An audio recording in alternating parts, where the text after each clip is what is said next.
Ini orang yang punya ilmu kebatinan semua ya. Semuanya bahasa dalam hati bisa kedengeran semua ini. Ini Ustadz Syam, ini gimana nih ya. Ngeliat cuplikan tadi nih ya, mereka sholat di belakang imamnya tapi malah kayak ngejulit dalam hati tadi kita Saya mau ngeliatnya lebih. tanya Sasam. Apa tuh? Sasam kalau jadi imam Iya. merasa dijulitin nggak sama jamaah di belakang? Em, Merasa diomongin nggak sama jamaah di belakang? Harus sebenarnya Ustaz, kita Hmm. harus peka gitu ya. Jadi Gitu. kita jadi imam harus peka supaya kayaknya udah diomongin nih. Nah itu termasuk mempermainkan sholat gak nih buat orang-orang yang di belakang kayak gitu? Mana sih penjelasannya Ustadz Syam? Siap, Tafadhol. baik, bismillahirrahmanirrahim. Iya, Ustaz iya. Bani, Ustaz Maulana, Mas Fadli serta para alim ulama yang dimuliakan Allah Subhanahu wa taala.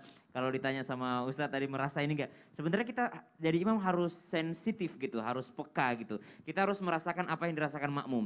Kalau kira-kira ini udah kepanjangan deh kayaknya buat makmum, udah ruku aja gitu. Enggak usah nungguin sampai ainnya walaupun ada adab-adabnya dalam ruku itu. Jadi sebenarnya sebelum jadi imam baca-baca lagi bacaannya. Jangan sampai kita ruku pas saat ayat tuh sambungannya sebenarnya misalnya fawailul lil musallin. Ruku dia Allahu Akbar. Padahal sambungannya illa kecuali orang apa namanya alladzina hum an salatihim sahun itu atau orang-orang yang mempermainkan salat. Jangan ruku pada saat ayatnya setelahnya itu adalah misalnya thumma kemudian atau wow dan gitu ya. Jadi huruf-huruf penyambung itu jangan sampai kita ruku pada saat itu. Tapi jangan juga kepanjangan karena mikirin itu dia nungguin ainnya baru dia mau ruku. Dan terawih subhanallah.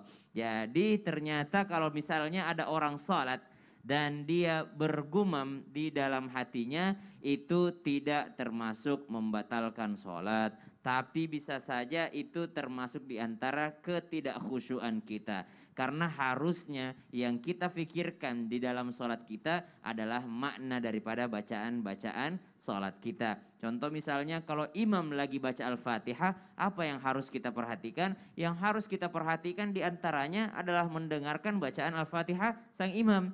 Nanti setelah imam baca Al-Fatihah, ghairil maghdubi alaihim waladdallin. Amin. Setelah amin barulah kita baca Al-Fatihah. Maka imam yang bijak adalah ketika mereka habis baca Al-Fatihah sebelum membaca surah yang lain setelah amin memberikan jeda supaya makmum yang lain juga ikut membaca Al-Fatihah dulu sebelum masuk surah yang lain. Bahkan ada ulama yang mengatakan setelah imam baca Al-Fatihah, jadi misalnya kita jadi imam, ghairil maghdubi alaihim waladdallin. Amin. Pas saat jeda itu imam ngapain?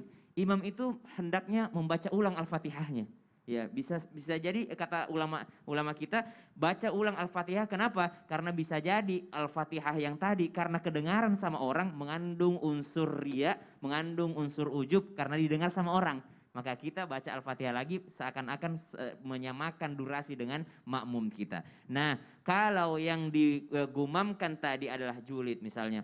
Ya Allah ini makmum di sebelahku ini bau badan misalnya. Ini mandi gak sih orang ini? Atau misalnya dia bilang bacaan imamnya kok seperti ini. Atau pakaian imamnya kok seperti ini. Itu insya Allah tidak membatalkan sholat. Namun ternyata tidak khusyuklah di dalam sholatnya. Dengarkan imam. Setelah dengarkan imam, setelah baca amin. Baru baca surah Al-Fatihah. Bukan mendengarkan imam sambil menunggu kesalahannya. Nah maka dari itu sebenarnya kalau orang yang mengerti bacaan Al-Fatihah yang baik dan benar secara tahsin, secara tajwid, maka dia ketika menjadi makmum bagi orang yang tidak bagus bacaan Al-Fatihahnya, makanya lebih baik dia berpisah daripada jamaah. Ya, kalau yang tidak baik itu adalah Al-Fatihahnya, tapi kalau surahnya itu tidak masalah. Ya, yang membatalkan sholat adalah ketika gunjingannya ini sudah keluar daripada mulutnya, bahkan 2 huruf saja sudah membatalkan sholat. Iya, tapi Ya. kalau misalnya di dalam hati juga sholatnya jadi nggak khusyuk, serba salah Iya. udahlah. Kalau gitu nikmatin aja udah ya kan.